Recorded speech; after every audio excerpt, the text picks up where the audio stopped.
Today, we're going back to one of my favorite moments ever in the history of all professional wrestling. Ever. And there is a lot of them.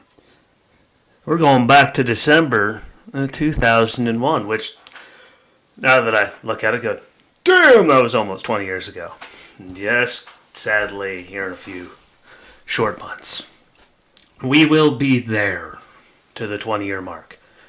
But we're going back, way back to a beautiful place in time where we got to see someone get burped like a baby. There were eggs, beans, Grey Poupon, you name it. Everything you could have in $10,000 to $15,000 worth of damage allegedly done. We're going back to Booker T and Stone Cold in the grocery store on Smackdown on December 13th of 2001. So this, my friends, this episode of Wrestling with Ski will probably, I don't know how long it's going to last, probably won't last forever, but it is going to be one of the most enjoyable things to talk about ever. Ever.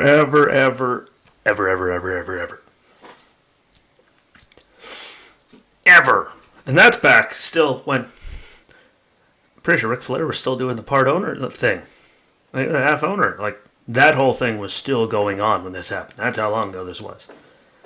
And it was amazing.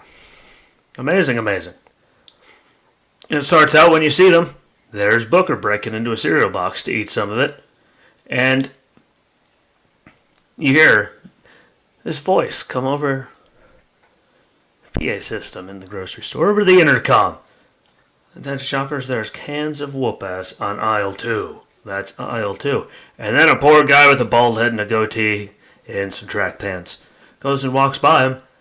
Boom. Booker goes on the attack. He starts just stomping on the guy, clubbing on him, thinking that he himself just got the jump on the Texas Rattlesnake. Flips him over with his foot to realize, oh no, that is not Stone Cold Steve Austin.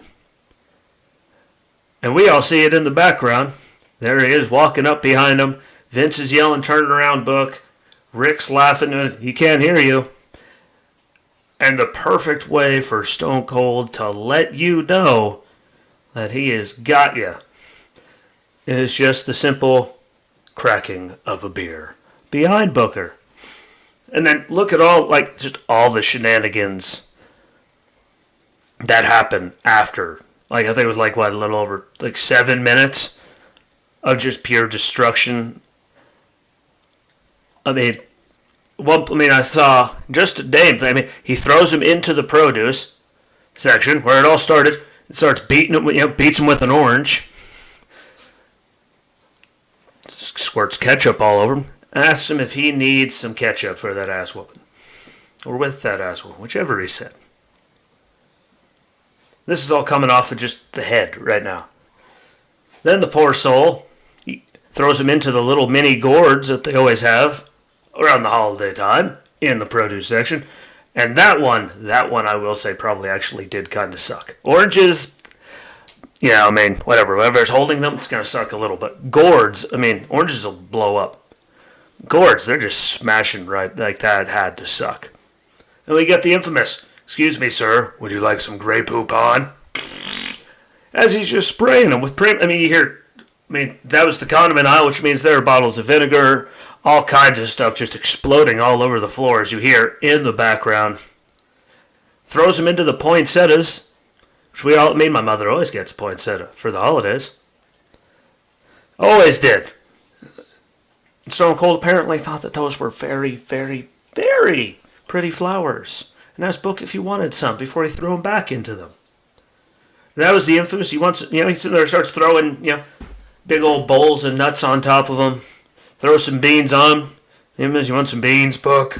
He picks up another one, dumps half of it on him. You want some more beans? And then they're just clubbing him. All, just left, right, indifferently.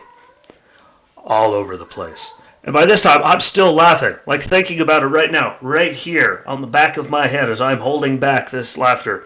This right here, this is not neck pain. This is fighting it all back, and the pain that comes to the back of my head for fighting back the laughter and smile, because he just beat the tar out of him all over this place. Puts him in a shopping cart. Asks him if he wants to bake a cake as he throws 2 bags of flour all over him. Stomps him some more, of course, because why not stomp the man just a few more times? Where's the fun in not doing that?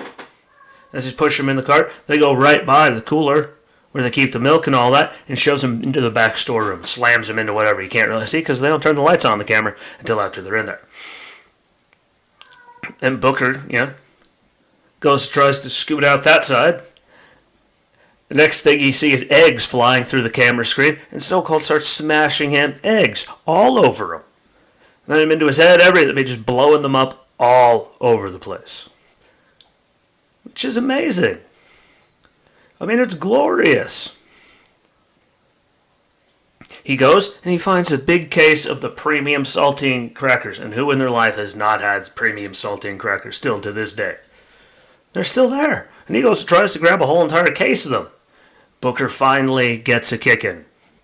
He barely, did it. But he made the kick. He got it in. He threw him into, I think it was paper towels up there against the wall. And then he grabs him, drags him, smashes him into the door for the big cooler, opens it, throws him in there, and locks the door behind him. And he thinks, that's it. He finally outdid the Texas Rattlesnake and made it end, as he was begging for it, no more, for it to be over. And then over his shoulder, who's surprised when they see, here he comes, this man just crawling right through the thing where there's no shelves to hold milk.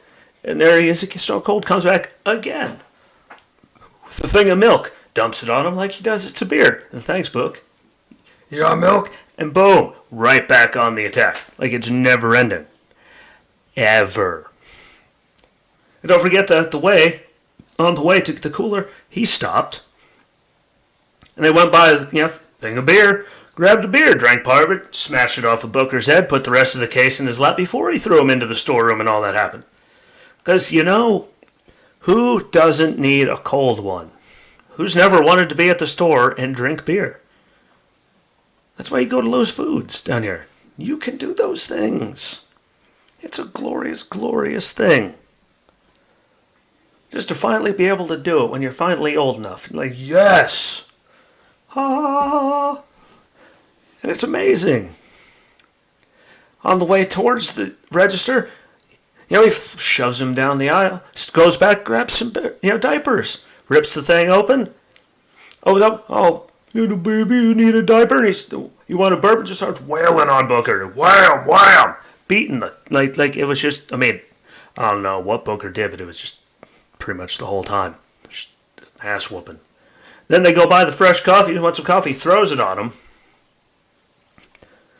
puts him, walks in the back behind the register, flips him up, onto the, whatever you guys call them. Gets down the aisle, puts him on the conveyor belt there. Hits him again, he slides off the back, he stomps him one more time as he's walking out. And price check on your jackass. And he walks out to the sound of sirens, with Booker T laying there upside down, folded up like all that. And I'm gonna get you. And that's just the version of it you could see on the network. Like, that was a brief minute, so much better than that, because there's people in there screaming. It's one of the best things that they ever did. And it's still etched in my brain, even through all the concussions and all the stuff that I can't remember. Like, I can't remember, why I get up 90% of the time, let alone 20 years ago. And me and Drew, who I know doesn't watch this, and none of you even know who Drew is, former brother-in-law. Kind of been I think we're almost at 20 years now. Friends, he's been right there with me, lived with me, all kinds of stuff. But me and him, as we never talk, he called me the other day. We sat there and we had the longest conversation and just laughed our balls off about what happened there. And that's just the version on the WWE Network. If you watch it on the WWE Network, they cut out the when your moon when the moon sky. Wait. Big pizza pie. whatever. I can't get the song right in my head. I'm like, that's amore. And he hits him with the pizza or the pepperoni, whatever it was. He hit him with one of those two. I mean, when the moon hits your eye like a big pizza pie. There we go. And that's completely taken out when you watch it on the network. Again, I watched it again after me and him talk, but this is all like right there. And I was going, is that just because they put that in like a collection of greatest moments? Or so I went back and found the episode of Smackdown and went back and found it again. No, they straight up just edited it out of the thing. So I'm guessing copyrights or something were involved in all this. But, I mean, just the Vince sold it great up there in the box seats with Flair. Flair sold it great. Booker took his whooping. Stone Cold put every little, excuse me, sir, would you like some Grey Poupon? Squirt. And the moon hits you out like a big pizza. He's hitting Sinatra songs. He was literally throwing every little thing he could in there.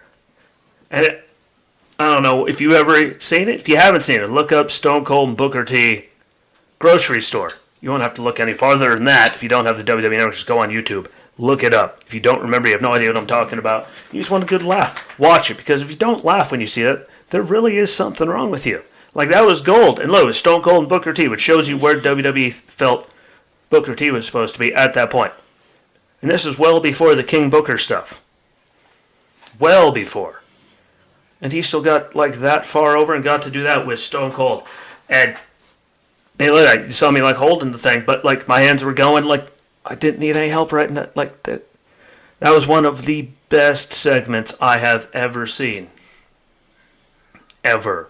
And you'd think that was like through all the bra and panties, all the contests they did, the hardcore championship matches, TLC, Money in the Banks, TLCs, hardcore championship matches at WrestleMania where everyone's out there just hitting everybody with everything to include the kitchen sink at some point. Don't mind me looking, I don't trust my cat. There she goes. But, like, through all the stuff that's the great, all, like, the matches with The Rock and Austin. Steamboat and Savage, Mania, like, if you like wrestling, that's one, like, watch that. Any of the Taker and Triple H, like, whether we're going back to when he was the American Badass, I think it was WrestleMania X7, they fought all over God's creation, or to the series of matches between Shawn, Triple H, and Taker. Like, those, like, are some of the, like, that is some of the best storytelling ever. And I'm not even, like, putting that in with what I'm talking about now. Let's think of all the little vignettes and all the, like, we're here barroom brawling or any of that. Like, Stone Cold and Booker T at that grocery store is bar none. Has to be in the top 5. I put it in my top 5, but it has to be in top 10. One of the best, like, out of the ring little things, segments they've done ever. See what times we were living in back then when that happened. Like, that was amazing. That was one of the best things ever. And I am more than willing to have anyone watch that and then come on here and we could talk about it. I would love to see someone that's never watched it come on here, do a Zoom thing with me and discuss what they felt about it, if you're a wrestling fan or not. Because if it doesn't make you laugh, you're broken on the inside. Hell, there's lots of you on here who probably don't watch it. Like, watch it. That was one of the best. I'm probably tired of hearing me say it, but it was just gold. And it's one of the few things that still, no matter what, no matter how bad of a mood I'm in, that thing can cheer me up. Which, you need that in your life.